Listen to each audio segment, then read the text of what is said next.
Great. Thank you very much. Well, it's a real privilege to be asked to speak here.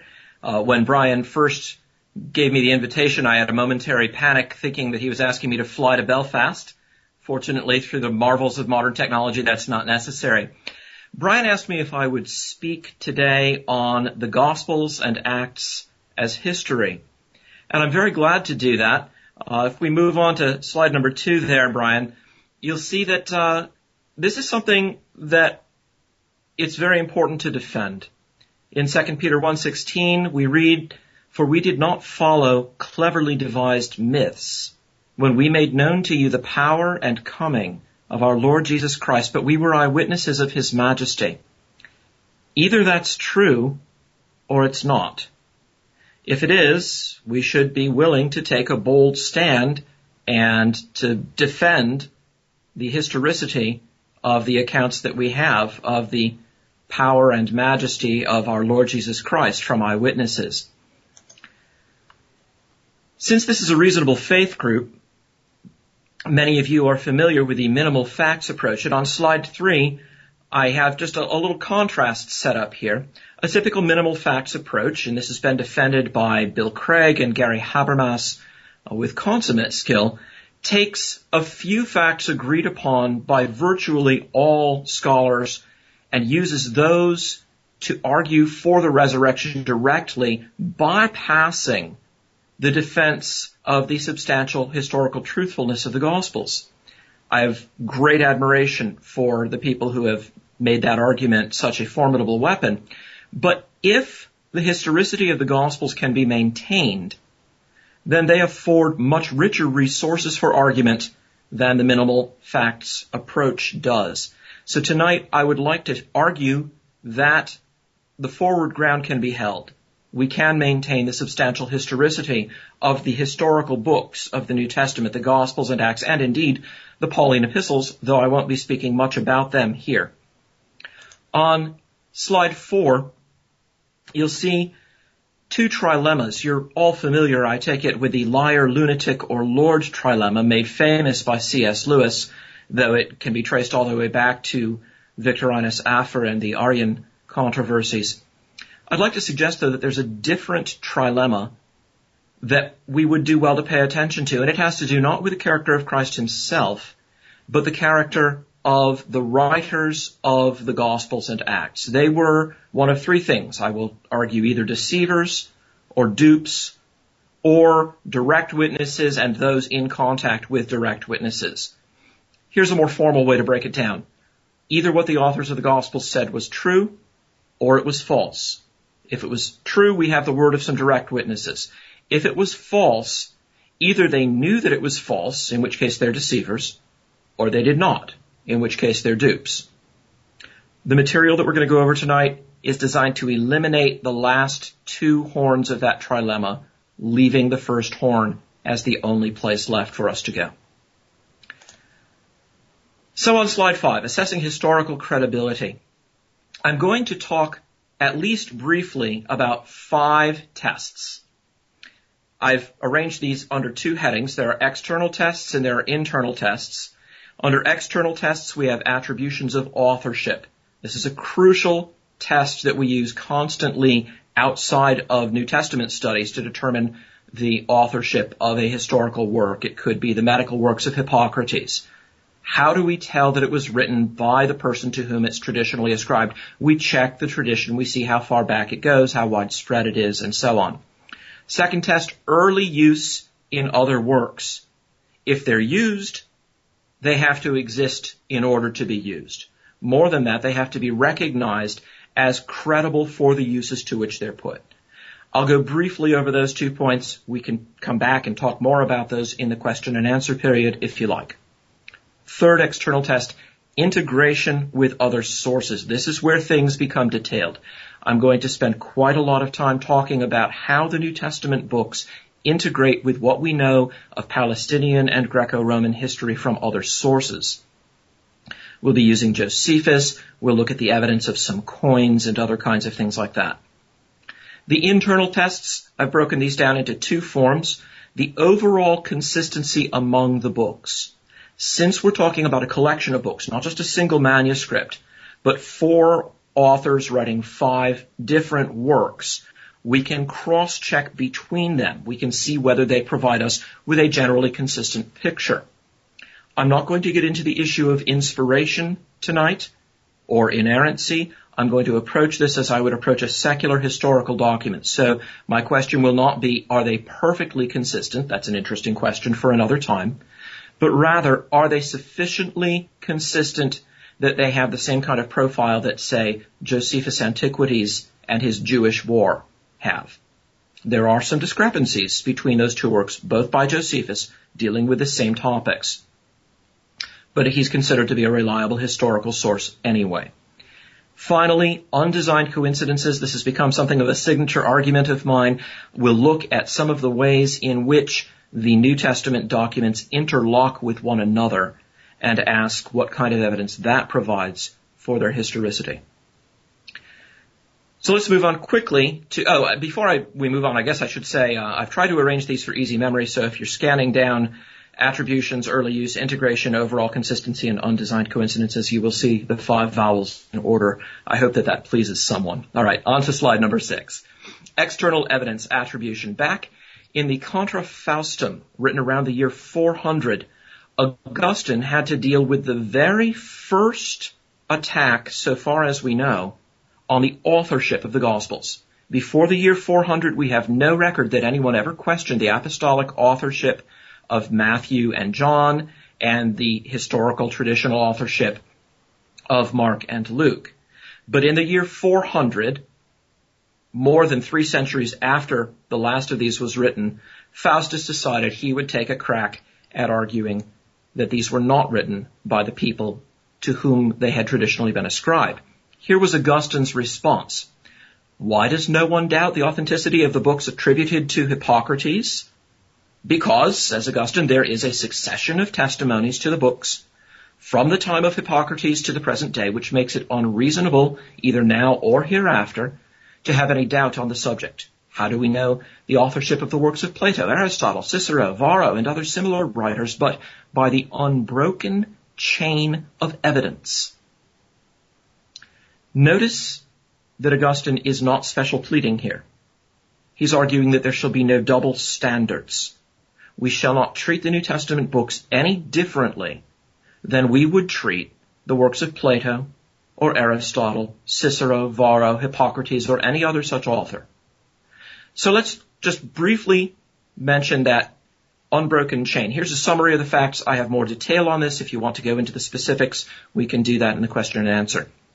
The attestation of authorship for the Gospels is not only significant and early, it's also geographically diverse. It comes from every quarter of the Roman Empire. We have the word of Irenaeus in France, Papias in Asia Minor, Clement in Alexandria. So from all around the rim of the Mediterranean, we have witness to the authorship of our Gospels.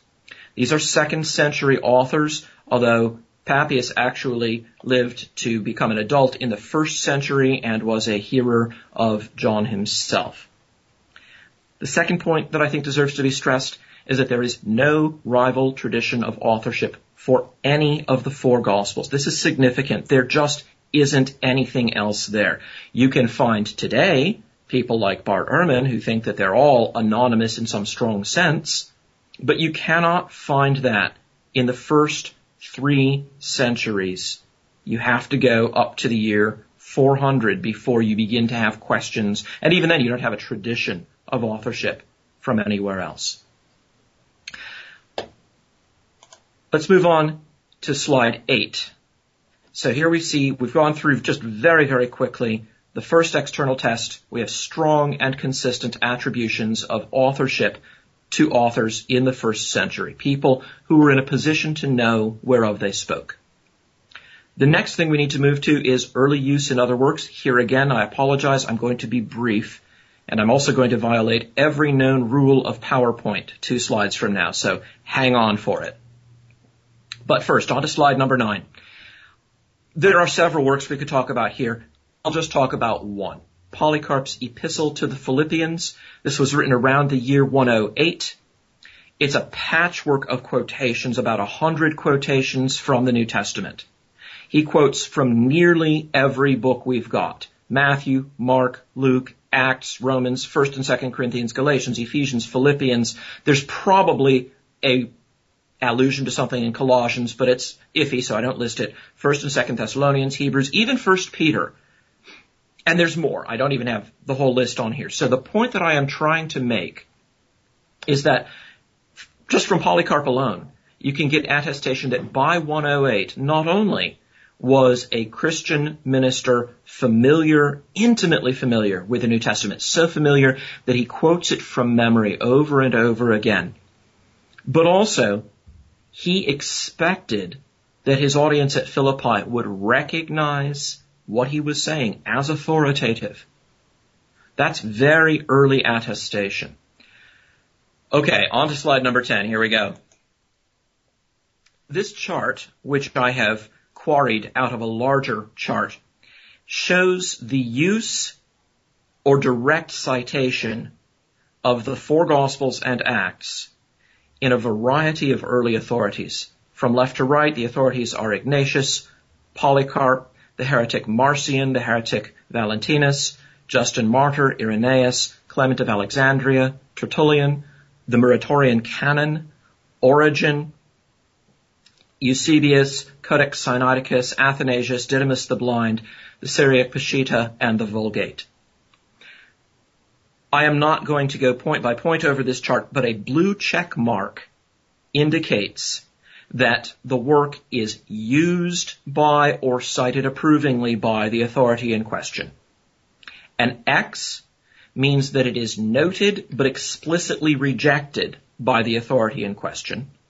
A check mark with a slash through it we find only in Marcion's use of Luke. That means that he used Luke, but he cut some passages out that he didn't like. And a dot means that in the works of that authority, we cannot find any reference to the work. I'd like you to just take a moment to stare at that chart and look at the solid phalanx of attestation for the four canonical Gospels and the book of Acts in all early authorities. And contrast that with the spotty attestation that we have in the Gospel of Thomas, the Gospel of Truth, the Gospel of the 12, of Peter, of Basilides. The earliest that we have any attestation of them is the Gospel of Truth because it's a Gnostic work. And who is it who cites it approvingly? Why, it's Valentinus. It's a Gnostic, so that's what we would expect. There's simply no comparison between the canonical Gospels and the Gnostic Gospels in terms of early use. So on to slide 11. I'm just going to put that one down as overwhelming. Early use in other works, the evidence is astonishing. No reasonable scholar who had no theological argument to push would for a moment doubt this kind of early use as attestation. Now we move on to the third point on slide 12, integration with other sources. Some people think that integration has to take the form of a direct pagan or Jewish attestation to the resurrection or some miraculous events in the life of Christ. This is not a reasonable standard to use. And the reason is very simple. 85% of the literature that we know was written in the 2nd century has been lost. We have only titles in catalogs by other authors. Far more of the literature of the 1st century has been lost. Most everything of the Jews, except for Philo and Josephus, has been lost. And as far as the Romans were concerned, Christianity was a crackpot cult on the fringe of the far eastern edge of the empire. It was an offshoot of a despised religion. The Jews were the butts of the jokes of the Roman Empire. There was no reason for this to draw their attention unless and until it became important for some civic reason, such as finding a scapegoat for the Great Fire of Rome in the fall of the year 64 AD. We are looking for the writers of the New Testament documents to demonstrate familiarity with the Palestinian setting and the Greco-Roman world in general. You might think that that's a relatively easy thing. After all, if you wanted to write a first century novel, you'd fire up Google, you'd find a couple of points of data, and you'd start writing. But there was no Google in the first century. Some skeptics seem to have a dreadful time understanding this fundamental point. Philostratus' life of Apollonius is sometimes brought up. It was used by Bart Ehrman in a fairly recent debate with Bill Craig, for example. It illustrates what happens when the author is not well informed and a contemporary of the events he talks about. Philostratus lived in the second decade of the 200s, so he's a third century author. He's writing about Apollonius, who is supposed to have lived basically through the first century, to have been born right around the time Jesus was born, and to have died around the time that the Apostle John died in the 90s of the first century. So Philostratus is separated by about a century and a quarter from the events that he's supposedly recording. What we find there is just a historical train wreck. Apollonius visits Nineveh and Babylon, and he discourses there with kings. The only problem is that at the time when Apollonius is supposed to have been there, both Nineveh and Babylon were abandoned ruins. In fact, Nineveh had been destroyed for over 6 centuries and was only being rebuilt just before Philostratus began to write his life of Apollonius. These are simply illustrations of the wild anachronisms that we have. So the next time somebody brings up Philostratus, ask him whether he thinks being 7 centuries off is maybe a little bit much to ask for in terms of historical accuracy. Let's move on to slide 13. These are the points that I'm going to talk about briefly under integration. I'm going to talk about the reference to Augustus in Acts 25, the denarius, a Roman coin, in Luke 20, Archelaus in Matthew 2, briefly the accuracy of Luke in giving titles of local and regional officials, Cyprus, Philippi, Thessalonica, Ephesus, and Malta we'll touch on. And then I'm going to spend quite a bit of time on allegations of error. Because when we try to say that the New Testament is integrated into the Greco-Roman history of the time, we have to be prepared to address challenges that have been brought up by skeptics, saying this is not historically accurate. It does not fit together with what we know from outside the New Testament. So I'm going to take quite a few of those in order. Briefly then to Augustus. In Luke chapter 2, we read that there's a decree sent out by Caesar Augustus just prior to Jesus' birth. When John the Baptist begins his ministry, Augustus is long dead. We're 15 years into the reign of his successor, Tiberius Caesar. So we're in the year AD 27. I'll come back to that later. That's an important date. 30 years after that, Paul makes an appeal from Festus to Augustus. Think about the timeline there for a moment. Augustus was Caesar before Jesus' birth. He died. His successor had been on the throne for about 3 decades. And then 3 decades further on, we find Paul appealing to Augustus. Now, no competent forger would make such a reference without explaining it. If you were writing long after the time that when these men lived, you would fill that out so that there would be no quirk of the eyebrows by your skeptical readers. But move to slide 15. Let's have a look. I love the evidence of coins. Numismatic evidence is insufficiently studied, in my opinion. Here we have a coin from the reign of Nero, and as you can see, reading around it from the bottom and going clockwise, it reads Nero, Caesar, Augustus. This was how he was styled. Nero, Claudius, Caesar, Augustus, Germanicus. So Luke passes a first test. Let's move on to the next one, the denarius. You remember the famous passage where the lawyers are attempting to trap Jesus, and they ask him what sounds like a no-win question. Is it lawful to pay tribute to Caesar? If he says yes, he's siding with the Roman oppressors of the Jewish people. If he says no, they turn him over to the Roman authorities. Jesus' response is brilliant. But I never understood fully how brilliant until I stopped and saw a denarius. So Jesus says, show me a denarius. Whose likeness and inscription does it have? At this point, you can tell that they're staring at their sandal straps, and so all they say is, Caesar's. And Jesus says, render to Caesar the things that are Caesar's, and to God the things that are God's. Well, on slide 17, we've got a picture of that denarius. And you'll see in bold relief there the profile of Tiberius Caesar. Of course, that was the kind of thing that Second Temple Jews were constantly rioting about. Even the emblems of eagles on some shields were considered to be an offense to them and a violation of the second commandment. You shall not make for yourself a carved image or any likeness of anything in heaven above, in the earth beneath, or the water under the earth.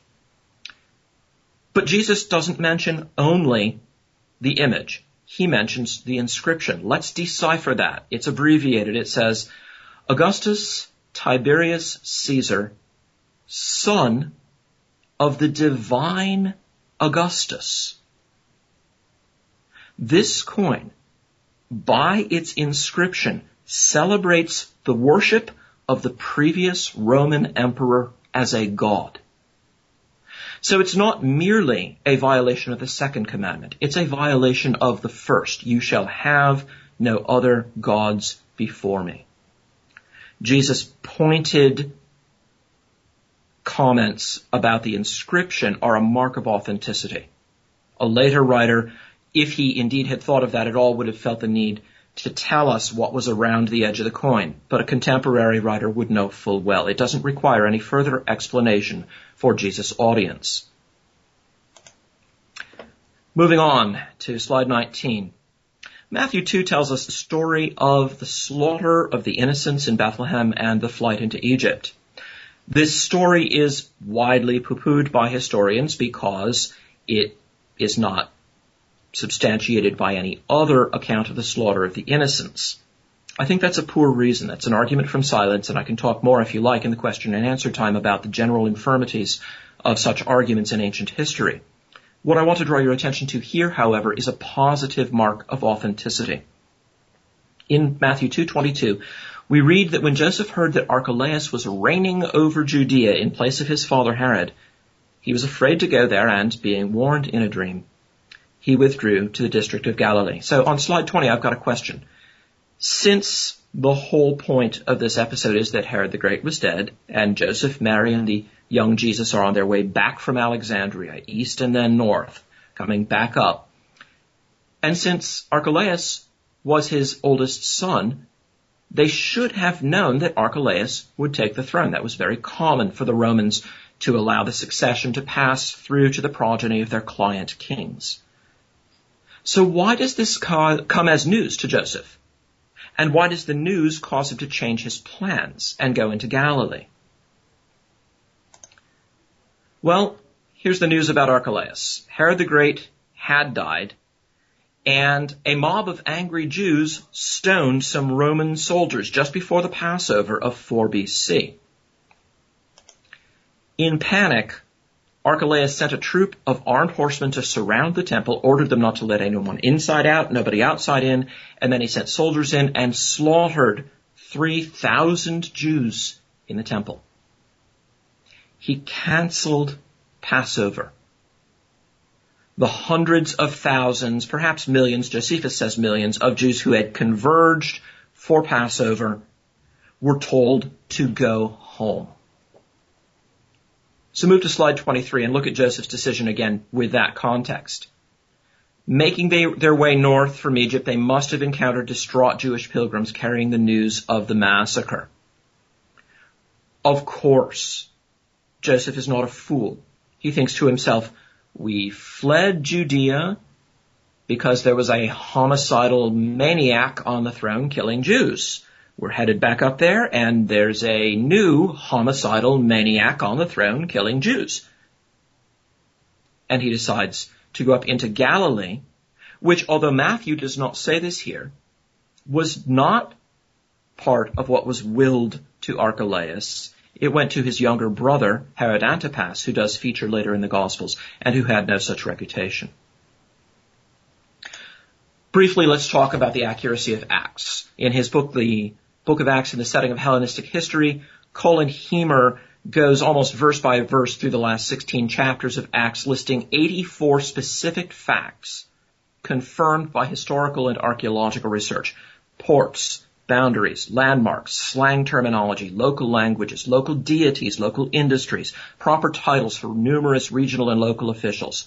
I am not going to drag you through the entire list here, but on slide 25, I've compiled just 5 examples of the accuracy across a varied surface of Luke's allusions. The governor of Cyprus is called the Anthropotos, the proconsul.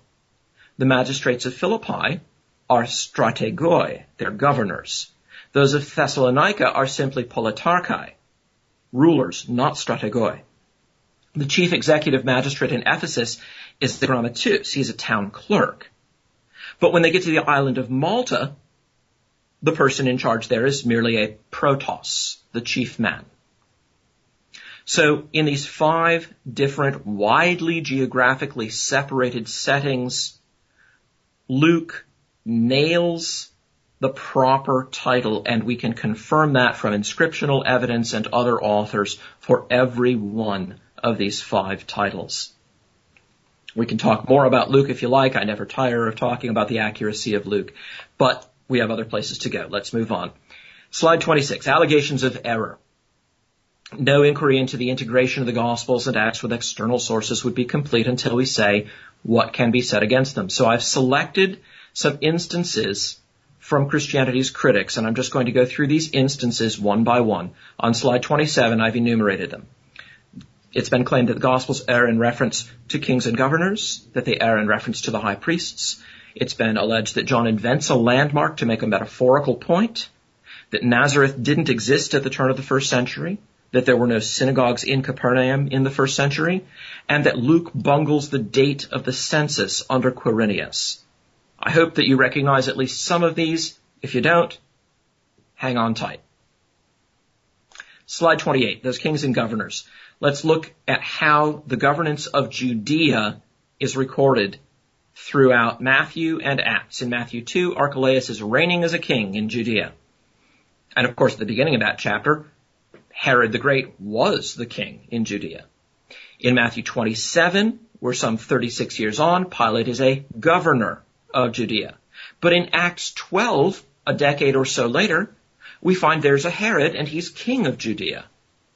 And another decade and a half on, Felix is governor of Judea. Slide 29, this has prompted an accusation. So we have here a picture of Thomas Paine, sometimes thought of as an American patriot. If he ever was, he quickly lost that character when he advised the French how to conquer America using gunboats going down the coast of the American colonies. But let that be. Here's a quotation from Paine. There could be no such person, he says, as a King Herod, because the Jews and their country were under the dominion of Roman emperors who governed then by tetrarchs or governors. That's the extent of Thomas Paine's knowledge. On slide 30, we're going to enlist the help of our best source outside of the New Testament for life in Palestine in the first century. Indeed, the best systematic source altogether, Flavius Josephus, a Jewish historian. He was born around the year 37. He wrote several important works for our purposes. The 2 most important will be the Jewish War and the Antiquities of the Jews. In light of what Josephus has to say, let's have a look at what becomes of Paine's allegation. So slide 31. Matthew does not say that Archelaus was king. He says that he was reigning as king. He was kinging, basilui. His claim to the throne, we learn from Josephus, had not yet been certified by Caesar. And indeed, one of the complaints against him was that he had taken the kingship over to himself without Caesar's permission. As it turns out, Caesar allowed him to continue to rule in Judea, but he never actually formally bestowed upon him the title of king. So Matthew and Josephus are in accord. Josephus and Luke also agree with regard to the situation in Acts chapter 12.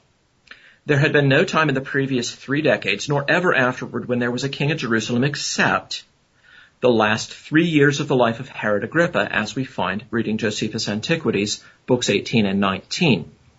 In fact, Agrippa was given the full extent of the lands and holdings of Herod the Great, his grandfather. And that was a high point for the Jewish people, because Agrippa I was a man who favored the Jews. Indeed, in Luke 12:1, we find that he was willing to do the Jews a favor, and that's why he stretched out his hand to trouble the church. We don't have to take just Josephus' word for it there, so let's have a look at some more coins. Slide 33. Matthew 2:1 says, in the days of Herod the king, and although it's a little bit faded, you can see in this bronze 4 prutot coin, Herodou Basileos, King Herod, inscribed on it. In slide number 34, we can see that there is also inscriptional evidence on coins for Luke's usage in Acts 12. Each of these coins is fairly worn, but they say Agrippa Basileos, Agrippa the king. And they all date from the last few years of the reign of Agrippa I. All right, let's move on to a new alleged contradiction. Luke 3, verses 1 and 2. Brian, I think you may need to click a second time to get this one to come up. In the 15th year of the reign of Tiberius Caesar, during the high priesthood of Annas and Caiaphas, the word of God came to John the son of Zechariah in the wilderness, and so forth. Well now, that's a little bit odd. Let's move on to slide 36 and get another bit of the puzzle here. John 18, verse 13, talking about the trial of Jesus. First they led him to Annas, for he was the father-in-law of Caiaphas, who was high priest that year. Now, in slide 37, we've got a charge laid against the New Testament authors by Robert Taylor, the original devil's chaplain. He was a minister turned skeptic and a devotee, believe it or not, of the astrological mythical approach that says that the books of the New Testament are all myths about astronomy. Jesus is the sun. The 12 apostles are the 12 signs of the zodiac, and so forth. In his book, The Diegesis, Taylor says, any person being acquainted with the history and polity of the Jews must have known that there never was but one high priest at a time. And indeed, if we go back to the Old Testament, that's what we will find. Again, no Jew could have been ignorant that the high priest's office was not annual, but for life. And again, if we go back into the Old Testament, we find that that is the way that it's set up. So did Luke and John blunder. Slide 38. From Josephus, we discover that Annas had held the office of high priest and then had been deposed by Pilate's predecessor, who then successively appointed and deposed one after another, including one of Annas' sons. Joseph Caiaphas was his son-in-law. He was the fourth of those who had been put in place. Slide 39. Throughout the period of the gospel events and for more than a decade afterward, Annas kept the power of the high priesthood and controlled the temple through his sons. Ultimately, 5 of them were appointed high priest by Roman procurators. So, Luke and John are vindicated after all. In fact, Josephus even uses the same language that is used by Luke in the Jewish war. Slide 40, he says, both Jonathan and Ananias, the high priests, again alluding to this strange double system where someone was high priest by official appointment of the Romans and another person was high priest by the right of the Jewish appointment, and the Jews referred to them both as high priests. Let's move on to 41 here and just see very briefly how this fact sheds light on Acts. Acts 23, Paul is being interrogated in front of the high priest. The high priest orders him to be slapped. Paul lashes out at him and is told, how do you dare to insult the high priest? And he says, I did not know, brothers, that he was the high priest. Again, Brian, I think you may need to click one more time on this. Ananias had been the high priest, but he had been deposed, and his successor, Jonathan, had then been murdered. In the meantime, he took it upon himself without Roman sanction to step back into the high priest's role. This fits the time at which Paul is in their hands. It's a debated point, but I think Paul is being sarcastic here. I think he knows that Ananias is not high priest, properly so called, and that when he says, I didn't know he was the high priest, the subtext is because he's not. Let's move on and have a look at the allegation regarding John in the pool at Bethesda. In John 5:2, in a passing remark setting up the scene for a miracle, John remarks that the pool at Bethesda had 5 stoas, roofed colonnades or walkways or porches. Now there is in Jerusalem by the sheep gate a pool in Aramaic called Bethesda, which has 5 roofed colonnades. Slide 43, we see a picture here of Alfred Loisy, who was a turn of the 20th century biblical critic.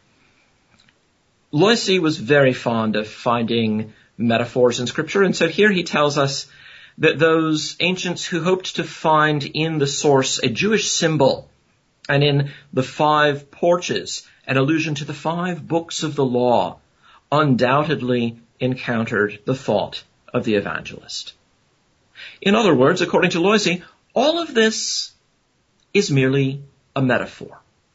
The 5 porches are the 5 books of the law. The poor paralyzed man has been under the law for all of these years, and the law has done him no good, but Jesus came to supplant the law. Isn't that clever? Slide 44, well, maybe not.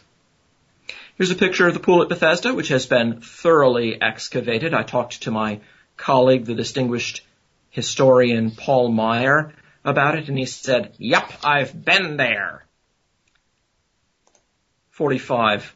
Archaeological work in 1956 revealed that it is located near the sheep gate, surrounded by 4 roofed colonnades and spanned across the middle by a 5th.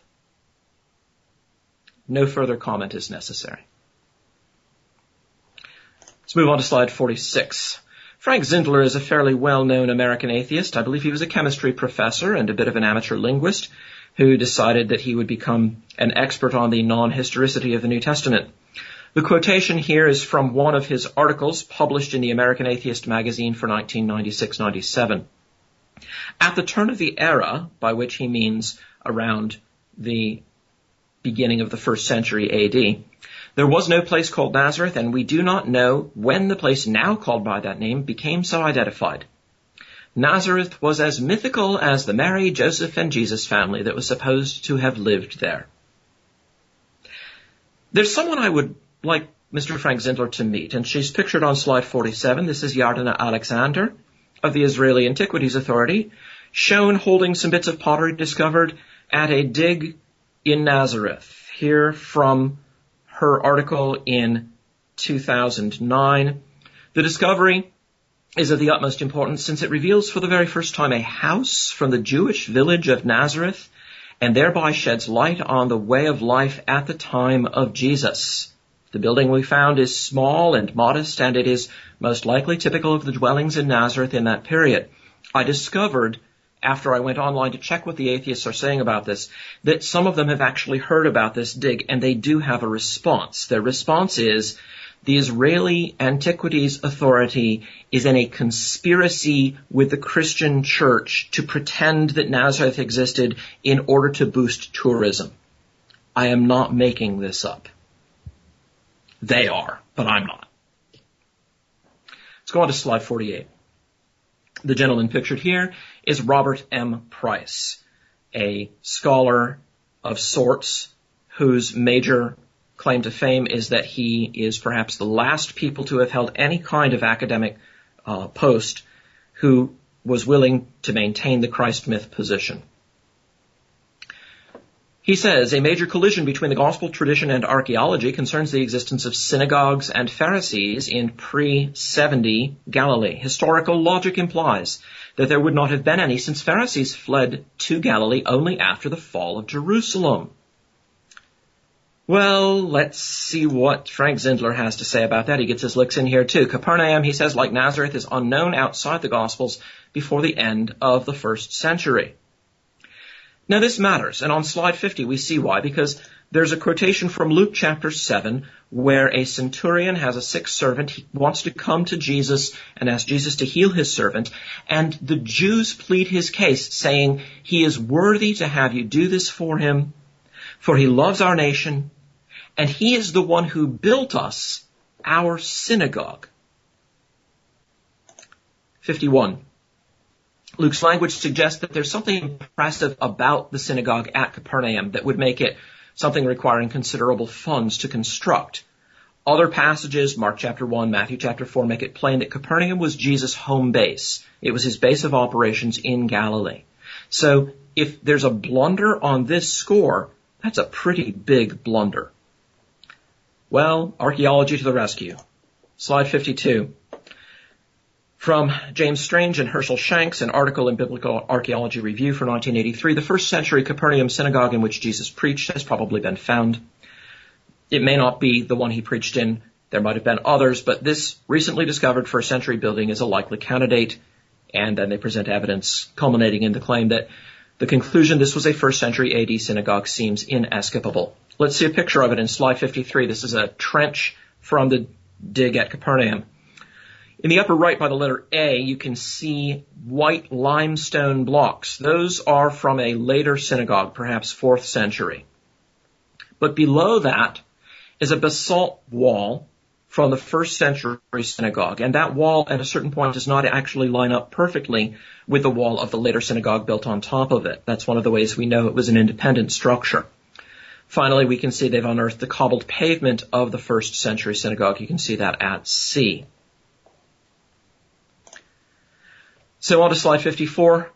These walls are unusually thick. They're well over 1 meter thick, the basalt walls, and its floor plan shows it to have been a building with an interior space of nearly 450 square meters. This is about 50% larger than the largest other 1st century synagogue discovered in Galilee. So it was quite a magnificent structure, and this fits perfectly with the implication in Luke 7 that this synagogue was particularly magnificent. I'd love to linger, but we have to move on. Let's go to Luke 2, verses 1 and 2 on Quirinius and the census. I imagine that some of you have seen this used as a challenge to the historical accuracy of the New Testament. Here's a common translation. In those days, a decree went out from Caesar Augustus that all the world should be taxed.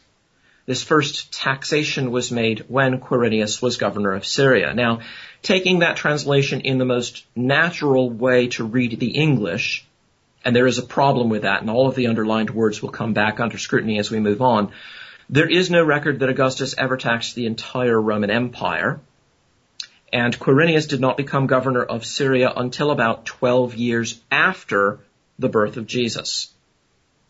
So if Jesus was born in 4, Quirinius becomes governor when Archelaus is finally deposed for mismanagement around the year AD 8. Let's have a look at the Greek. I'm sorry for the small print on this slide, but I hope you can follow it. Here's a more accurate way of rendering the Greek. In those days, a decree went out from Caesar Augustus that all of the land, that's the word oikumene, should be registered, apographesthai, registered or enrolled. This first registration was set in motion, agenita, when Quirinius was governor of Syria. Now, the 3 points that I want to make about this are, firstly, that Luke uses the word oikumene to mean various regions. In Acts 11, he uses it to mean Judea. There's a famine, and it's throughout the whole oikumene. The phrase is almost exactly the same as the one that he uses in Luke 2:1. But it clearly does not mean the whole Roman Empire. If you have the New International Version translation of this passage, you will find that they have helpfully supplied the word Roman where it does not belong and is not found in the Greek. So they'll tell you the whole Roman world should be taxed. That's not what it says. So Luke uses oikumene to mean more restricted regions. It could mean Judea or the domain of Herod the Great. Second, the word registration, apographe. This is not per se a taxing. This is an enrollment, a signing up. Because such a signing up was the first step in the actual levying of a tax, it is sometimes used by metonymy to mean the entire taxation, but it is also sometimes used to mean the initial registration. Third point, the verb agenita indicates that the registration was used as a basis for something that was set in motion or made when Quirinius became governor a dozen years later. Luke uses this verb in this very way to indicate something subsequently transpires. Again, in Acts chapter 11, verse 28, there's a prophecy of a famine, and he says, and this famine agenita during the reign of Claudius. If we read the passage this way, slide 57, there are several consequences. First of all, the fact that Luke directly mentions the census under Quirinius in Acts 5:37 doesn't have to be explained away. On the standard translation, you would have to ask, why does Luke make a mistake about something that he clearly knows full well happened because he mentions it in Acts 5? On this interpretation, that difficulty vanishes. Second, his brief reference to the registration corresponds to a reference in Josephus to an oath of allegiance to Caesar in Judea near the end of the reign of Herod the Great, which would be taken at the time of a registration. We have other documents from other registrations used as the basis for other taxings that show that an oath of allegiance was taken as a part of the registration. Finally, there's no need to predate the governorship of Quirinius to 6 BC. It is possible there is a time when he might have served as a special governing legate of Augustus himself there. That's one possible solution, but this solution, which has the backing of Greek scholars of renown, it's not my own invention, obviates that. We have no need to predate the governorship, and all apparent chronological discrepancies disappear. 58, the moral of the story. The New Testament authors get these details right, even though they are only incidental to their purpose. Unlike Josephus, none of these authors is writing a history of Palestine. But they're intimately familiar with that history because they lived through it and they knew those who did live through it.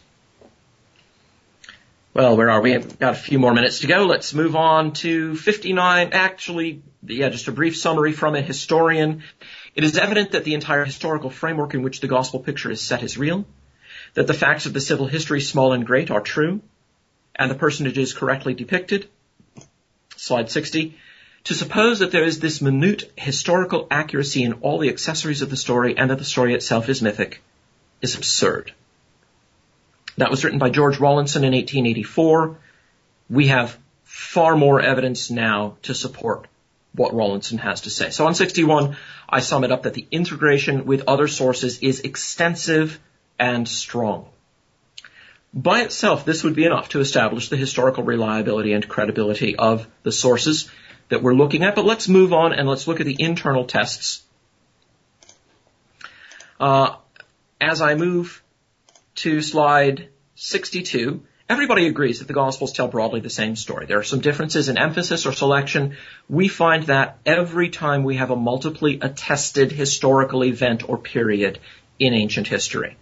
No two authors working independently ever select and emphasize the same data. If anyone would like to discuss that, I would say that Tacitus and Plutarch would form a nice pair to compare since they cover some of the same ground. Slide 53. Before I go there, slide 62 still. Different themes of organization are used in different documents of this type.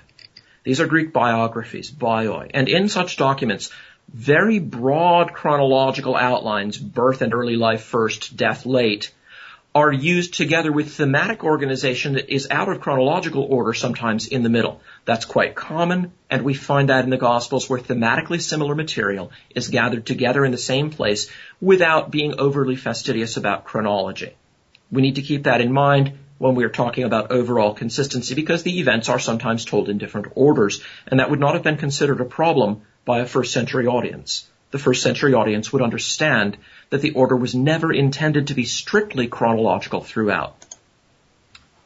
Okay, on to number 63. Here's an example of minute consistency among the documents. Luke 3:1, we have a famous verse. In the 15th year of the reign of Tiberius Caesar, and he goes through and lists a bunch of other things, and then he says, the word of God came to John the son of Zechariah in the wilderness. Tiberius began to reign 2 years before the death of Augustus. He and Augustus were co-regents until Augustus' death in 14. Numismatic evidence indicates that his reign was dated from the earlier year. So the 15th year of the reign of Tiberius Caesar is probably around the year 27 AD.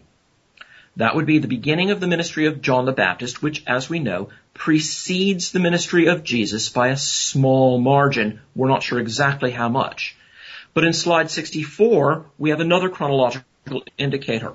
Jesus has cleansed the temple at the beginning of his ministry, as John tells in John 2, and he gets into a bit of a controversy with the Jews who ask by what authority he does this.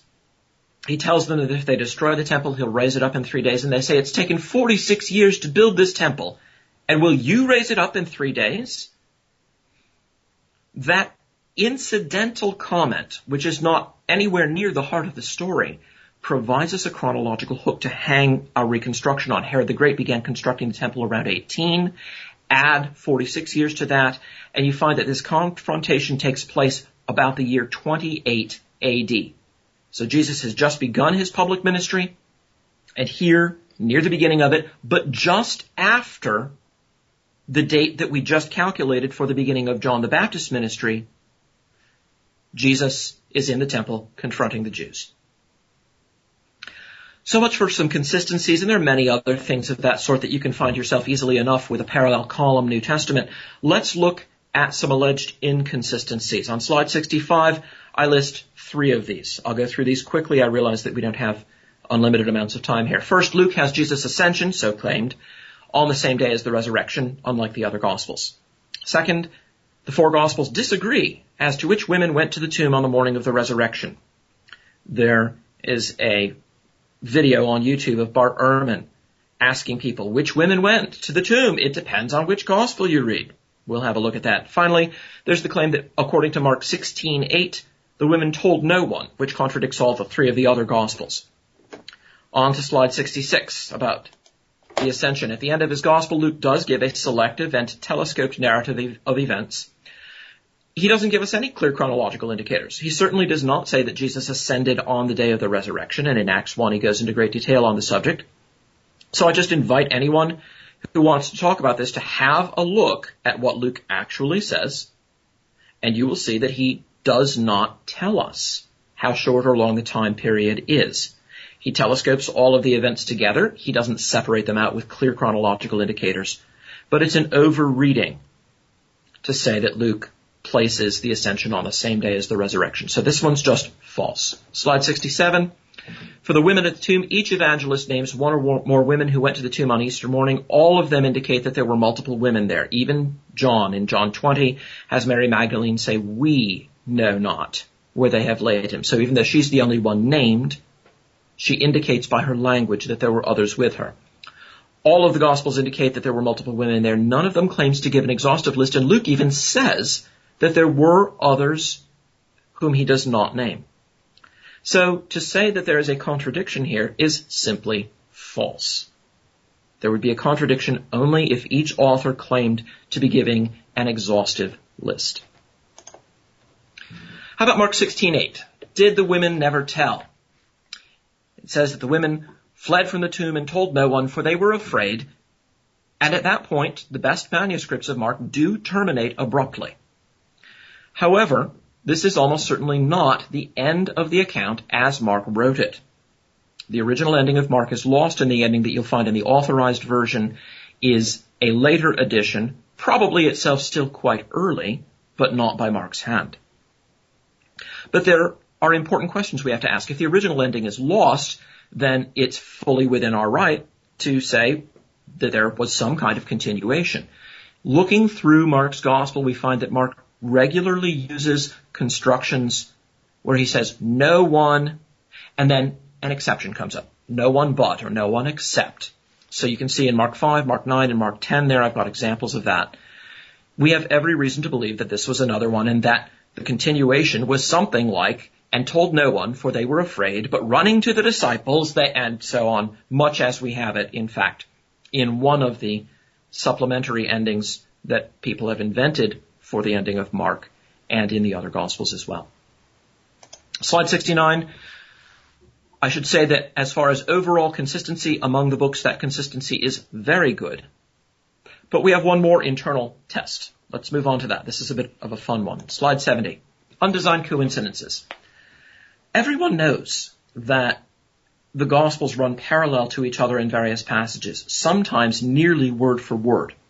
That's, of course, given rise to various hypotheses about how Mark may have been used as a source in the writing of Luke and of Matthew. But there are also places where they tell the same events rather differently, and still other places where they incidentally touch on the same points in different passages. Now, when two works by different authors interlock in a way that would be unlikely if one of them were copied from the other, or if both of them were copied from some third common source, when they fit together like that, then that is an evidence for a real historical event lying back of both accounts.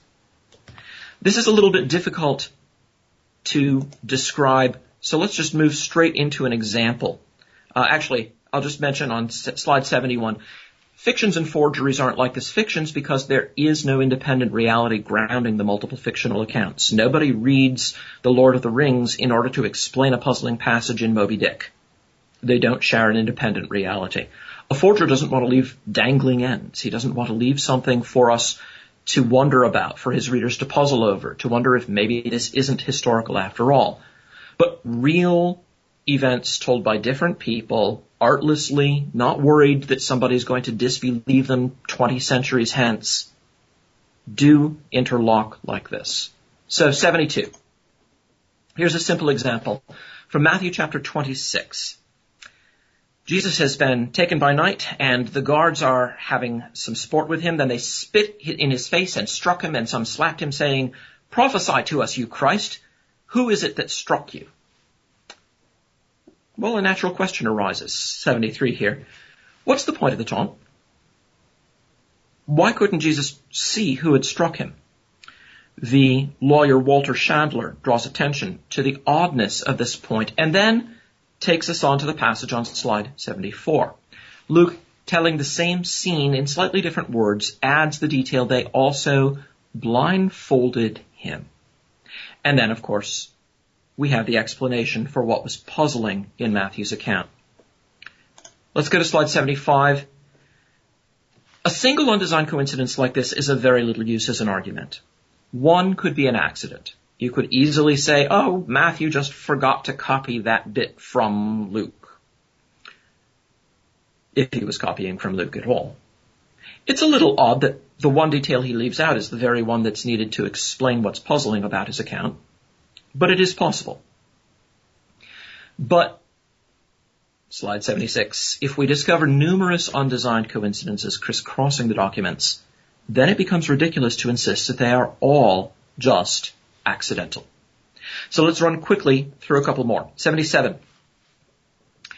In Matthew 8, we have the story of Jesus' healing of Peter's mother-in-law. She's healed, she rises, she begins to serve them, and that evening, people in the town bring to him many who were oppressed by demons, and he cast out the spirits with a word. So here's the question, slide 78. If the people believed Jesus could truly heal the sick, why did they wait until evening to come to him? Well, go to the parallel story in Mark chapter 1, slide 79, and you discover that on the Sabbath, he entered the synagogue and was teaching, and immediately he left the synagogue and entered the house of Simon and Andrew with James and John, and healed Peter, that is Simon's mother-in-law. So it's a Sabbath day, and now we have no need to wonder about it. Slide 80. The people waited until sundown because they did not want to violate the well-known Jewish prohibition against work on the Sabbath. So Mark supplies the detail left out by Matthew. For those of you who are taking notes, slide 81 might be useful. If you want to make a little chart with Matthew, Mark, Luke, and John at the four corners of a square, you can begin to draw arrows showing which evangelist explains which. And this has some interesting features, so I'll keep that up a little bit as I go along. So far, we've got Luke explaining Matthew, and we have Mark explaining Matthew, but John's been left out of it. Don't worry, we'll pick him up. First, another intersynoptic connection, though. Notice in the Transfiguration, as Luke tells it, in Luke chapter 9, Jesus' face is altered, his clothing becomes dazzlingly white. Moses and Elijah appear in glory. They speak of his departure. A cloud covers them. A voice comes out of it saying, "This is my son, my chosen one. Listen to him." And then, slide 83, they kept silent and told no one in those days anything of what they had seen. My reaction to this is on slide 84. What? They kept silent. Why in the world would they keep silent about such a dramatic confirmation of the divine mission of their rabbi? Well, look at the parallel passage in Mark. Mark 9, verse 9. As they were coming down the mountain, Jesus charged them to tell no one what they had seen until the Son of Man had risen from the dead. So Mark gives us the explanation. Slide 86. Mark gives us the command, but he doesn't say whether they obeyed it. I encourage you to look at the Gospels and see how many times Jesus tells someone not to tell anyone about something and they go and do it anyway. There's no command more frequently disobeyed in all of the Gospels. Luke records their obedience, but he omits the command. Putting the two of them together, we can see what's going on. So on 87, we've got a little diagram growing, for those of you who are doing that.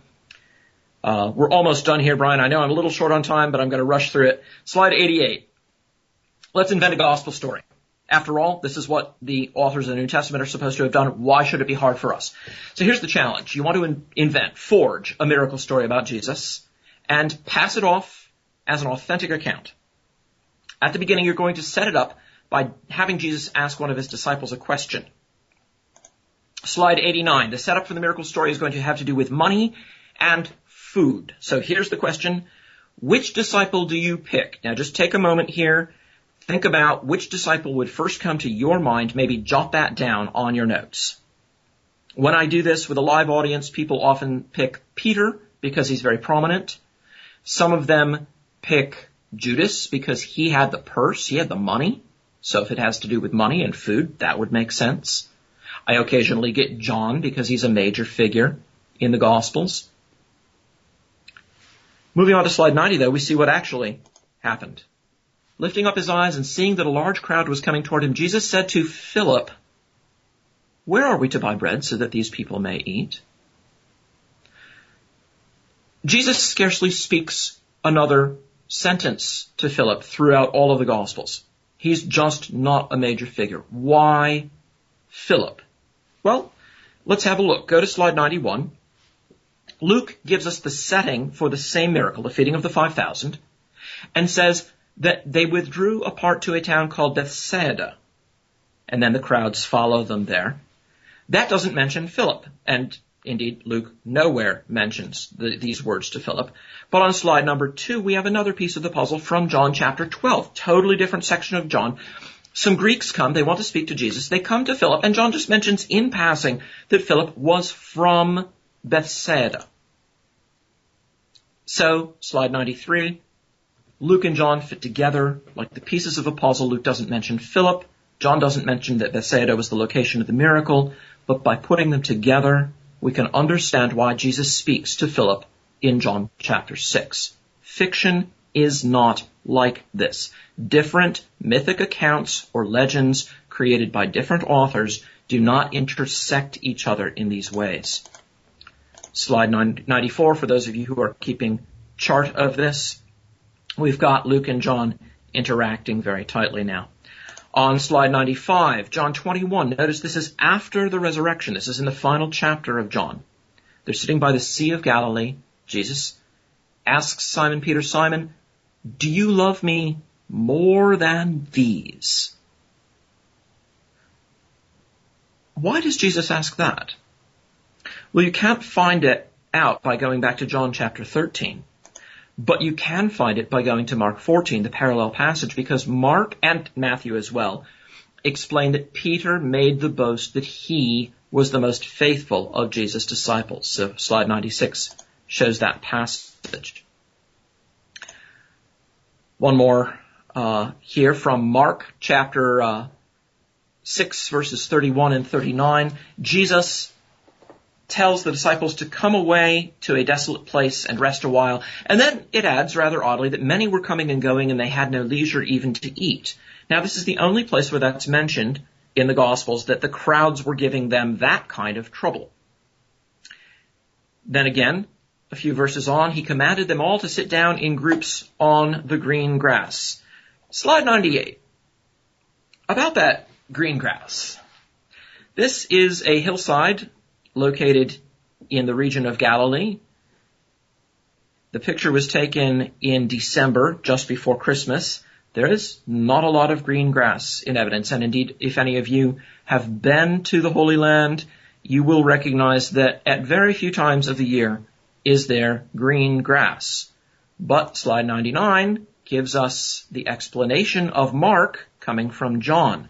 Now, the Passover, the Feast of the Jews, was at hand. It turns out that Passover is smack in the middle of the approximately 1 month long growing season when there is lush green grass growing. John doesn't mention the greenness of the grass. Mark doesn't mention the Passover season. Slide 100, again, we see them integrated very tightly. I'll do one more and then I'll wrap it up. Slide 101.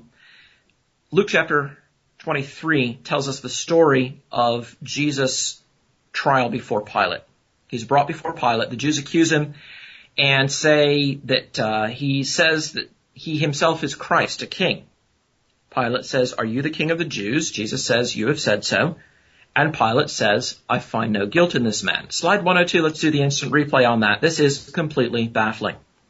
The Jews make a grave accusation. This would be sedition. And a Roman governor should have great concern about that. Pilate questions Jesus on this very point. Jesus admits the charge, and Pilate promptly declares him innocent. This makes no sense as told. But go to John 18 for the parallel passage. The interview was longer than Luke records. In it, Pilate asked Jesus whether he was the king of the Jews, and Jesus explained that his kingdom is not of this world. Then Pilate went back outside and told the Jews that he finds no guilt in him. Slide 104. There are actually two undesigned coincidences here because in John, the charge that Jesus made himself out to be a king is not reported. So Pilate's question comes out of the blue. Luke gives the accusation, but not the full answer. John gives the full answer, but not the accusation. We have to put them together to get the full picture. Neither of these authors copied from the other. Neither of these authors is simply elaborating a common underlying document. There is a real historical event lying behind these accounts. Brian, I don't know if you've got your microphone plugged in, but I have it turns out just one or two more here. There is a connection that I can do, and then I'll wind it up and take questions. Would that work? That sounds great. Okay. Malchus's ear, slide 105. In John 18:10, we read that Peter cut off the right ear of the high priest's servant, and John tells us his name. In John 18:36, when Jesus is telling Pilate that his kingdom is not of this world, he continues, "If my kingdom were of this world, my servants would have been fighting, that I might not be delivered over to the Jews." Something doesn't compute here. Doesn't cutting off someone's ear with a sword count as fighting? I mean, I don't know what the playground rules were in the first century, but it seems to me that that would have counted as fighting. Well, this is all explained if we go to Luke 22, where we have the same scene. Luke tells the same story of the cutting off of the high priest's servant's ear. Jesus says no more of this, and he touched his ear and healed him. And now we can see why neither Peter nor Jesus is in any danger. Peter in no danger of arrest for this, and Jesus in no danger of being contradicted. There was no remaining physical evidence of the struggle. As with the scene on the shores of Galilee with Jesus and Peter, as with the feeding of the 5,000, this undesigned coincidence presupposes a miracle for its intelligibility. The setting of the miracle is presupposed. This is therefore not only evidence for the general historical reliability of the documents, but evidence for the miracles that they recount. 107, the numerous undesigned coincidences show that the Gospels were written by people who knew what really happened and reported it honestly. 108, the separate narratives are independently grounded in the same actual facts, and the details of the four Gospels interlock with one another and explain one another. So finally, on 109, we've assessed the historical credibility of the Gospels and Acts. We've applied external tests, looking at attributions of authorship, early use in other works, integration with other sources, and internal tests about overall consistency and undesigned coincidences. We've given our skeptics a chance to have their say and to provide examples of contradictions, and the evidence has come out extensive and convincing. I submit to you that this is an unsurpassable case for the historical credibility of the Gospels and Acts. Thank you very much. Well, thank you, Dr. McGrew. We're going to open up the floor for questions. So one question is along the lines of borrowing works between the authors. I know you've shown how they sort of interlock, where one author is supporting another and vice versa, but why can't the skeptic come along and say that it was simply them borrowing material? Well, the problem with trying to do that as far as undesigned coincidences are concerned is that generally the material's not there to be borrowed. So take the undesigned coincidences between Luke 23 and John 18. Did Luke borrow from John the accusation that Jesus was claiming to be a king? No, he can't. It's not there in John. Did John borrow from Luke the point that Jesus' kingdom was not of this world? No, he can't. Luke doesn't report that. So again and again we find that the feeding of the 5,000, the turning to Philip is not mentioned in Luke. Bethesda is not mentioned as the setting in John. These cannot be borrowing from one another. Now, there are places where the same story is told in nearly the same words in the Synoptic Gospels.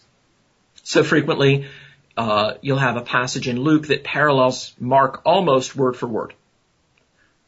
I have no problem saying that Luke may have borrowed that from Mark. In fact, that would make good sense. Luke says right at the outset of his gospel that he uses sources that others had undertaken to write an account of this. So that makes very good sense. But the undesigned coincidences are cases where literally the material isn't there to be borrowed. It can't be borrowed. That's part of the special force of the undesigned coincidences. They cannot be explained away in that fashion. Hello. What you've been saying is extremely interesting, a lot of which I hadn't heard before, and it would take a lot of study to grasp a lot of the evidence that you've been giving. In my life, I would come across people who may say at a very basic level that they don't believe in the Gospels, that they are stories and so on. Could you possibly reduce what you've been saying to a layman's response that I might give to someone who asks and could not cope with all the information that you've been given, and Sure. Indeed I couldn't give it, to how a person like that could be responded to? Thank you. Right. I think what I would say is that all the time we distinguish between history and fiction. Sometimes we read things in the newspaper or see them on the telly and we say, that is being presented to me as fact, but it's fiction. That's a distinction that everyone has to make. There's no exception from this. You can be a pensioner who never made it out of the sixth forms, and you can still distinguish between fact and fiction. So when someone says, I just don't believe the Gospels, they're just a bunch of stories, I would say, how do you tell the difference between stories that were never meant to be history and real history? How do you tell the difference between, pick a favorite fairy tale of yours, and the accounts of Julius Caesar? Or even someone who lived more recently. How do you tell the difference? And the answer is, we tell the difference by checking to see what the evidence is at the time. We look to see how well it's tied into the time. In fact, my entire study of this issue was prompted some years ago when someone said to me,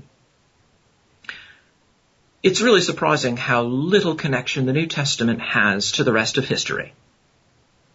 And I said, "What? You're kidding me." And so I began to do my own investigation, and although I knew of some of the ways in which it's integrated with the rest of history, I had no idea how extensive that evidence was.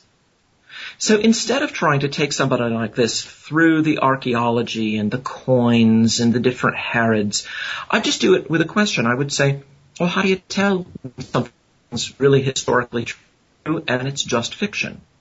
Most people will come out with some sensible tests. They'll come, well, there was no record of it at the time. There are these obvious mistakes that are made in chronology, like in Philostratus' Life of Apollonius. They may not have that example at their fingertips, but they'll say something to that effect. Well, fiction doesn't link up with reality. And you can take it from there. I will make the slides of this PowerPoint presentation available. Brian, feel free to give my email address to anyone who would like it. I'd be happy to correspond with you, give you more sources. But I would just start there. I would say, well, how do you tell the difference between fiction and fact?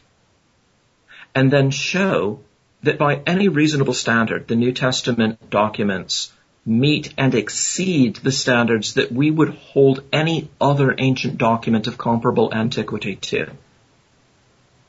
So that's the best advice that I can offer without actually knowing whom you might have in mind. Hi. You mentioned during your talk lack of evidence and how, say something, there's no evidence outside of the Gospels, right? There's evidence that it didn't happen. One of the famous examples would be the massacre when Jesus was born and the babies were killed. Another, what would you say to someone who said, in Matthew 27 where it talks about there being 3 hours of darkness and lots of dead bodies being raised, that there is no evidence outside the Gospels, and that in an event like that, you'd think there would be more evidence in maybe Roman or Jewish sources? How would you respond to that? Right, and another similar one to that has to do with the fact that the resurrection of Lazarus is not mentioned in the Synoptic Gospels. So the charge goes right here in your own Christian documents. You've got a stupendous miracle. And in the 3 earliest of the Gospels, there's no mention of it. Doesn't that betoken some kind of later legendary development rather than sober history being written by eyewitnesses and so forth? The framework for the answer to that is that if you study the argument from silence, the argumentum ex silentio, across ancient history, it's just terrible. It has a terrible track. Josephus records that Herod the Great had the chief men from every family in Judea locked up in a building called the Hippodrome, and gave orders that at the hour of his death, before the news of his death spread out, they were all to be killed. That way, in his twisted mind, there would be a great mourning upon the time of his death. Herod duly dies, and the people who are left in charge do not carry out his instruction, but they let the Jews go home. However, they had all been locked up in there first. Josephus is the only one who reports this. We don't see it in Philo. We don't see it in any Roman source. Should we doubt it because there's only a single attestation and it's a very strange kind of thing to do? Well, no. No historian of Josephus doubts this. Multiple attestation comes about only through the confluence of several different factors. Most of the documentary remains of ancient history are lost. And they're not preserved in accordance with our wishes or the corroboration of our preferred theories. They're just destroyed by the ravages of time and war and burned for fuel and other kinds of things like that. So it's really a chancy business what's going to survive. Maybe I can make this a little more striking if I point out that there's no record of Thucydides and his history for several hundred years after he wrote. So our first mention of him comes hundreds of years later. In the archives at Barcelona, there's no record of Christopher Columbus having sailed into port with the ragtag remnants of his little fleet that had circumnavigated the globe.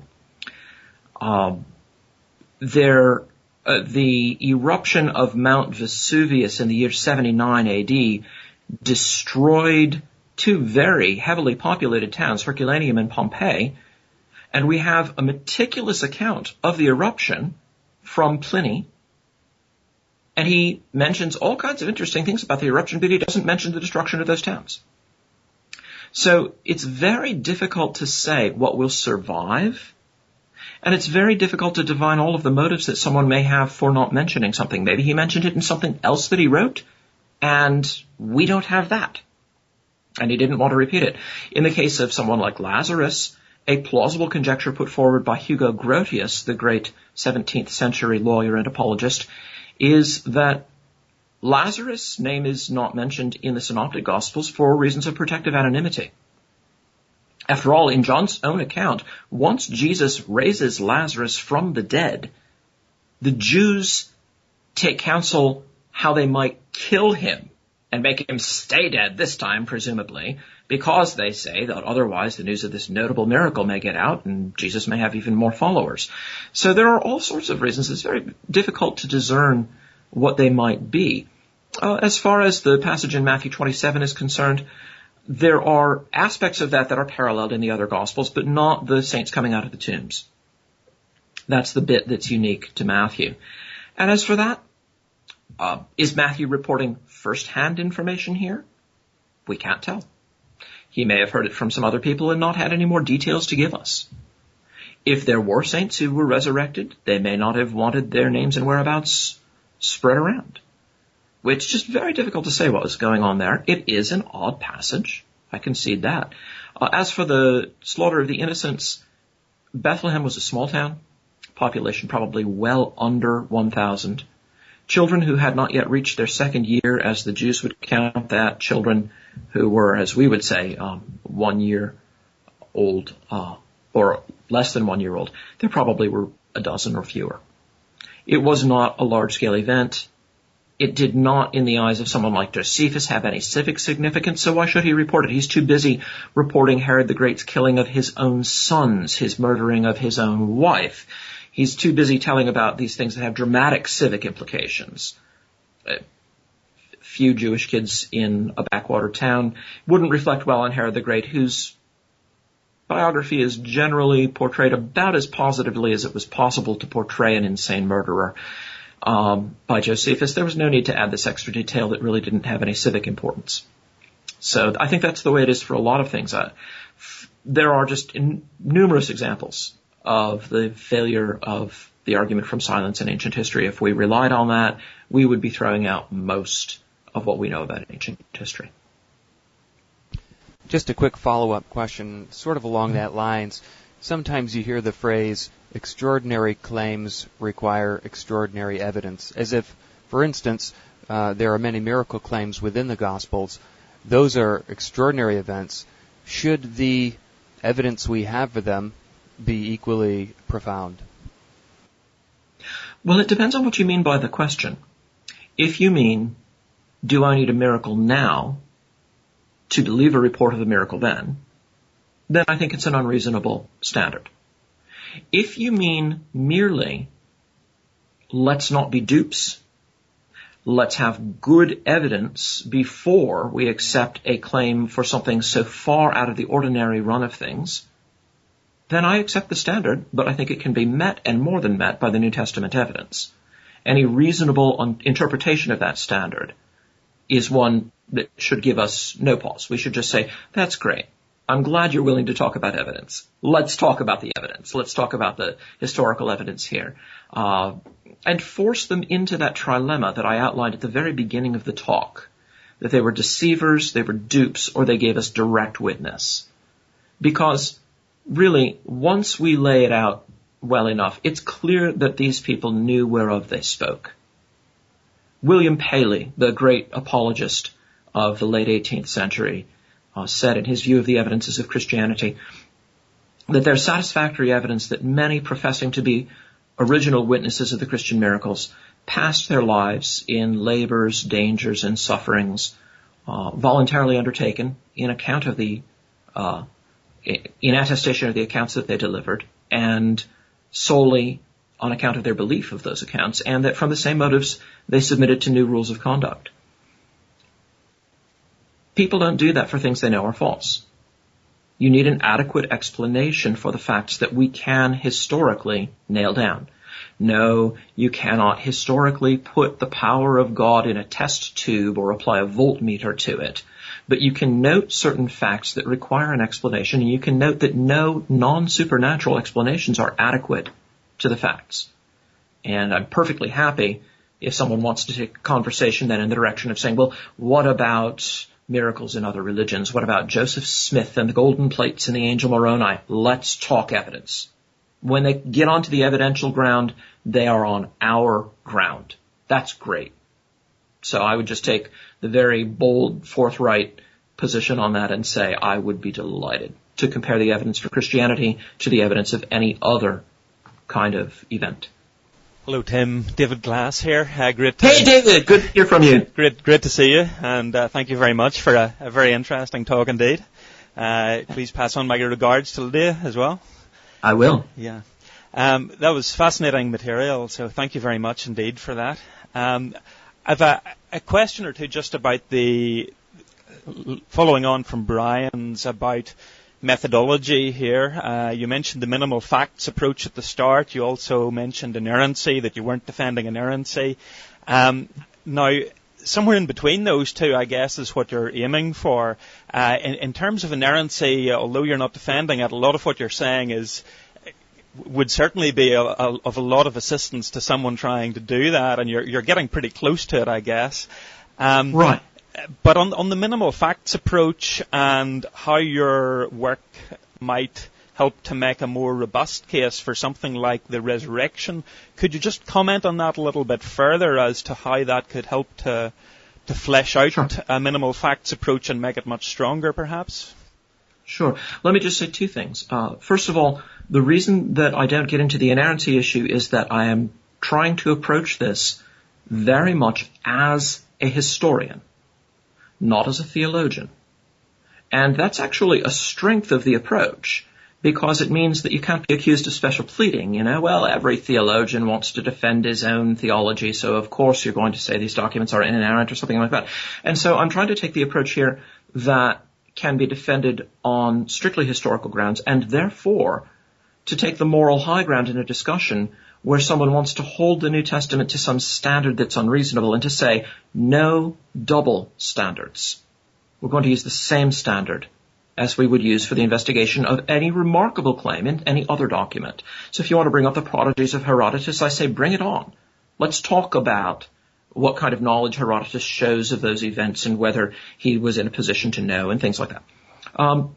As far as how it might be used to strengthen the minimal facts approach, let me just give you one example of this, and there are many, but this will just be a quick one. One of the favorite skeptical hypotheses regarding the reports that we have of the resurrection is the hallucination hypothesis.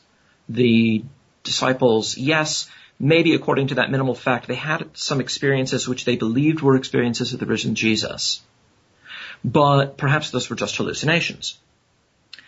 Now, it seems to me obvious that our best data for responding to the allegation that it was a hallucination will come from the detailed records in the Gospels. We'll go to the Gospel of Luke and we'll say, look, we've got a record of Jesus coming in and being seen by multiple people at once, asking to be handed a piece of fish to show them that he's flesh and blood and not a ghost. there are these complex, multi-person, polymodal experiences. And if there's one thing we know from the psychological research regarding hallucination, it's that that is not what you get. You don't get these extended across 40 days. And you don't have them then suddenly ceasing. There are experiences where people fall into ecstasies of various kinds and other members of the group suddenly get ecstatic kinds of experiences, but those tend to snowball rather than to stop suddenly. If we can trust the Gospels as historical records, if we have shown that in the various places where we can put them to the test, they stand up brilliantly, then anyone who wants to say they're fictions is forced into what I might call the fraud of the gaps. Forced into a position of saying, well, yes, they're historically accurate everywhere that we can check them. But in exactly those places where we don't have any other independent way in, well, those are the places where they're completely fictional. And that, I submit, is unreasonable, and that can be called out as unreasonable by the standards of ordinary history. So in responding to something like the hallucination hypothesis, if all that you have is the minimal fact agreed upon by many scholars that the disciples had some sort of experience, then you're not in as strong a position to argue against hallucination as you are if you can say, no, let me tell you what kind of experience it was. Let me give you details from multiple authors. Details from accounts that can be in other ways coordinated with each other to show that they are actual historical accounts. Those details provide the fulcrum for making the argument stronger. Does that help, David? Yes, very much indeed. Thank you. That was very clear. Can I just follow it up a little bit, because you've Please. talked about how that could help in a particular case, and I think that's very helpful indeed on the hallucinations. But from what you've been saying, and the case seems so clear on many of these points, I take it that you're probably suggesting not merely to help the minimal facts approach, but to take an approach which is much stronger, much more robust, taking on board a much wider range of evidence and so forth in terms of making a case for the resurrection. I take it that's how you would see it going? I find that persuasive myself. That's the approach that I find satisfies my intellectual curiosity and my own inner skeptic. So, yes, I do want to take on that range of evidence, but as the woman pointed out who raised the question earlier, not everyone has made a careful study of this. Not everyone is in a position to cite all of these pieces of evidence, to rattle off the various Greek words that Luke uses for different kinds of local and regional officials. And so I guess I want to say let both approaches flourish. If you want to make a minimal facts approach, it's eminently suited to small-scale discussions and timed debates, because those facts are agreed upon by virtually all scholars.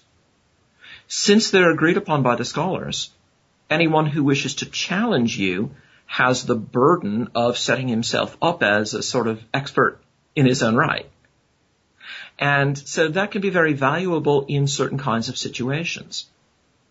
But if you're corresponding with someone, and I have an extensive correspondence with Christians and skeptics from around the world, you want to be able to go into the matter more deeply if you can. And what I have become persuaded is that one can go into the matter very deeply and come away thoroughly satisfied. And if we can do that, it might not always be the right approach in all conversations. There might be cases where, as we would say, to dump the truck is the wrong approach and would only baffle or annoy someone. But in cases where the conversation naturally moves deeper, then I would say you should be prepared to move deeper, and that is where this material can be of greatest value. I know it sort of more touches on the topic of inerrancy, but one of the common things I would get from sort of skeptics would be sort of how do you reconcile the difference between Matthew and Luke's bloodline of Jesus? Like they're very different. It's quite a common one. I've heard a couple of explanations, but what would be your take on that? Thanks. My opinion on the subject is that the genealogy given in Luke is intended to be the genealogy of Mary. If you look at the Greek, you'll find that there's actually a dispute as far as which text family you use, but that in the older text families, which are the basis for most modern translations, it says that Jesus was the son, as it was supposed, of Joseph. That seems to be bracketing Joseph out of the line. I don't see how we can take that way of phrasing it and not agree that whatever else the genealogy in Luke is, it's not the genealogy of Joseph himself. Now, there is a genealogy in Nehemiah 7, I believe it may be 753, where the bloodline of the progeny of a certain union goes through the wife to the father. And even though, strictly speaking, the husband is not that man's son, it's reckoned up through his wife, who is not named, just as Mary is not named in Luke's genealogy. So this is Nehemiah 7, it's either 53 or 63, you can check it up. That's an exact parallel from an unimpeachable Jewish source of reckoning a bloodline through a woman rather than through her husband, but naming the husband in the course of doing it. So that seems to me to be a good parallel. There are other conjectures that have been put forward regarding the two genealogies, but that's the one that I find most persuasive, and it's best seen in the Greek. One of the reasons it's best seen in the Greek is that English translations tend to be overly helpful, and they will supply things like who was the son of, where the word son doesn't appear. And that's the case in Luke. The whole chain all the way through, who was the son of so-and-so, who was the son of such and such, the word son does not appear. It's just who was of, not who was the son of. One other interesting detail, there is a Jewish source that speaks of Mary very unflatteringly, and that mentions that she was the daughter of Heli, which is the name next mentioned in the genealogy, and so that would also fit together with the notion that this is Mary's genealogy. The interpretation of that source is a little bit difficult and is somewhat disputed. I think it probably was a reference to her father and is thus a corroboration to this interpretation, but it's hard to place a whole lot of weight on that particular point. But that's the direction that I would go with it. So that is a common question, you're right. You touched on it there about Mark 16 and about the last few verses of it, and really my question is, could you give a synopsis, or requested, could you give a synopsis of how well we can take the authority of that in your view from a historical point of view, and maybe even as breaching into the authorship and the divine authorship of it?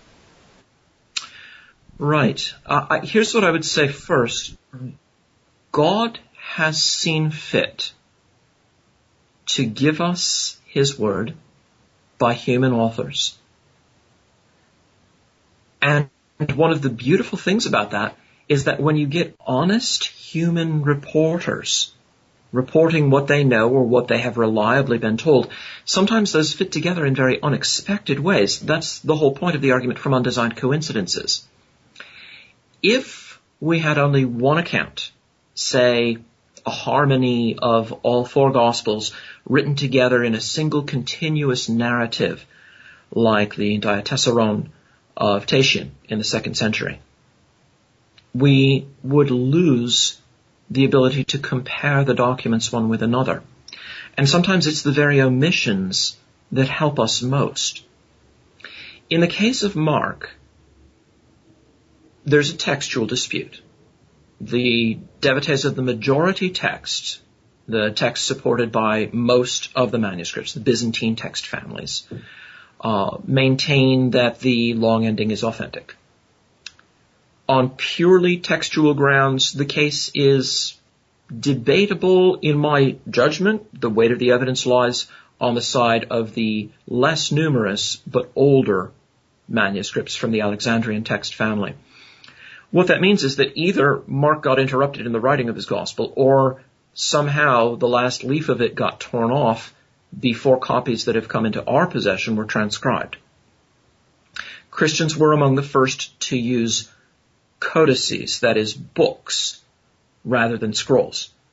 And the final page of a book is especially vulnerable to being ripped off, soiled, burned, whatever else, damaged in various ways. So it is possible that it just did get lost, and that seems to be the best explanation we've got. I don't think that we need to be overly concerned about the fact that people came along and said, this looks incomplete, and tried to fill it in. We have 4 endings for the Gospel of Mark after 16 verse 8. And some of them seem obviously just to be patched together from the other Gospels, which was as reasonable a way of filling out the story as anyone could wish. I don't think that there was any harm intended there. I don't think anybody thought he was tampering with the mains, as it were, that he was sort of rewiring the Gospels while the electricity was on. They were simply trying to fill out something that had obviously been cut off in mid-sentence, really, because the way that it ends with ephebonto gar is very unnatural as an ending for a sentence in Greek. The ending that we have in the authorized version, the long ending that takes us through to verse 20, was perhaps written by one of the 70. There is a later suggestion that it might have been a member of the 70 disciples, not the inner circle, but the next ring out, named Ariston. That is possible. I don't think that we can decisively confirm or decisively deny that, but it's an interesting possibility. But if that's the case, it was written in response to the felt incompleteness of the document. But here we are, with such documents as we have, in whatever state of completeness they happen to be, and we do not lack good evidence. And that, I think, has to be really the key point. If we were left truly without good evidence, truly in a position where we had to say, well, we're told to believe these things, but it's very difficult to tell whether they're true, then this kind of robust empirical argument that I am advocating would not be as powerful. But we're not. God has not left himself without historical witness. And the documents, in the very condition in which we have them, Mark, probably incomplete, and Luke giving us only sometimes a compressed account of events that he was not a personal witness to, nevertheless provide us superb evidence, evidence of the kind that can be explicated by the very historical standards we use everywhere else for the veracity of these writers. I think that's all that we have a right to ask for, and that it really doesn't, in my mind, cast any doubts on the doctrine of inspiration. God was not caught by surprise. He knew what we would have. Well, finally, Tim, we want to thank you for joining us for Reasonable Faith Belfast. It's been great having you here. I wondered if just in closing, what would you want to encourage just those who are listening and watching today as far as their own studies of the Gospels and the New Testament? How would you want to encourage them just to go dig deeper and to kind of explore them in their more richness and their fullness? Oh, read. Read new works. Read old works. Read new commentaries that you disagree with. Read old commentaries that you disagree with. Read everything you can get your hands on. There are some wonderful older works that put together this more robust apologetic in a way that some of the newer works have shied away from. I would recommend particularly William Paley's work, A View of the Evidences of Christianity. I think that work stands up extremely well to modern study. There are some places where it needs to be updated, but on the whole, it's a marvelous repository of information. Paley pioneered the argument from undesigned coincidences. There are wonderful resources for confirmation of the resurrection in the Pauline epistles. There are connections between Acts and the Pauline epistles. The first exploitation of undesigned coincidences was to look at coordinating the book of Acts with Paul's epistles, and Paley himself wrote a whole book called the Horai Paulini on that subject. I would be delighted if anyone would like to write to me and ask for particular suggestions on particular topics. I love to suggest books. I'm a professor. I chase graduate students down the hallway as they're fleeing, saying, wait, I thought of 3 more. So you'd be very welcome to come and ask me for sources. I can make a bibliography on the subject available to Brian. Brian, you'd be very welcome to pass that around to anyone. But yeah, read good modern authors like Craig Evans, and read good older authors. Read Augustine, read some of the fathers. Bart Ehrman in Jesus, Apocalyptic Prophet of the New Millennium on page 42 uses an argument that Augustine refuted in the year 400 about Matthew 9:9. That's shameful.